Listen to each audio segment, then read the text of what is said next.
Since you left office about 5 years ago, has the world become a more dangerous place? I think, you mean in security terms?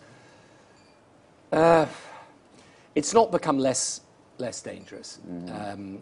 Look, my view of this is a view some people would disagree with very strongly, but I think you've got the same basic question going on in security terms, which is this question about radical Islamism, yes, and is it possible to counter it effectively? Now, I think it is, but it's a long-term issue. It'll take a generation to defeat it. A generation? Yes, I think it's not a short-term battle, this, and it requires security measures on the one hand, but on the other hand, and this is why I promote this idea of religious understanding, it also requires us to realize this is in part a religious problem, and you've got to deal with it.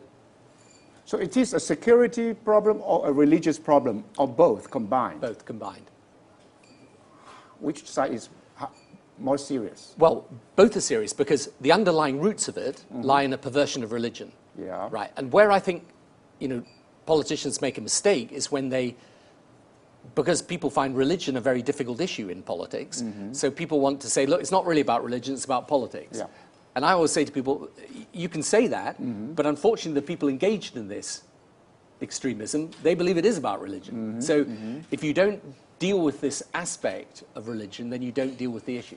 So my view is that you need, on the one hand, security measures, of course. These people, I mean, the most extreme of them are prepared to use terrorism to kill innocent people, so you've got to have security measures in place. But the deeper question lies in a culture where people believe religion is very important, and people who don't share their religion are enemies. Yeah. We just had a warning from various embassies, including the British embassy here, about possible terrorist threat in Bangkok. And one suspect has been arrested from Lebanon. Thai police claim that he is a member of the Hezbollah group. You think, you have been to the Middle East many times. You think that the Arab Spring as well, the revolutions going on there, the deep-rooted hatred, and the religious security issues, would they together make the world less stable?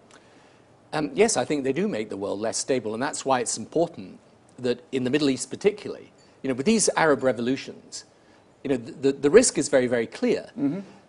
I mean, of course, a lot of the impulse behind those revolutions are to do with democracy, to do with the economy and freedom and so on. But the emerging force in the Middle East is the Muslim Brotherhood. Yes. Right.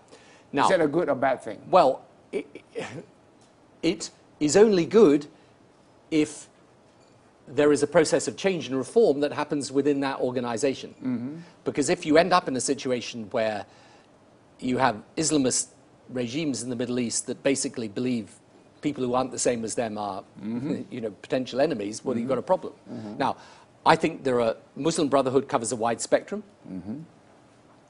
So I think, for example, you can look at the party in Tunisia, and the leaders of that have been saying very sensible things, very moderate things. They want to work with other people.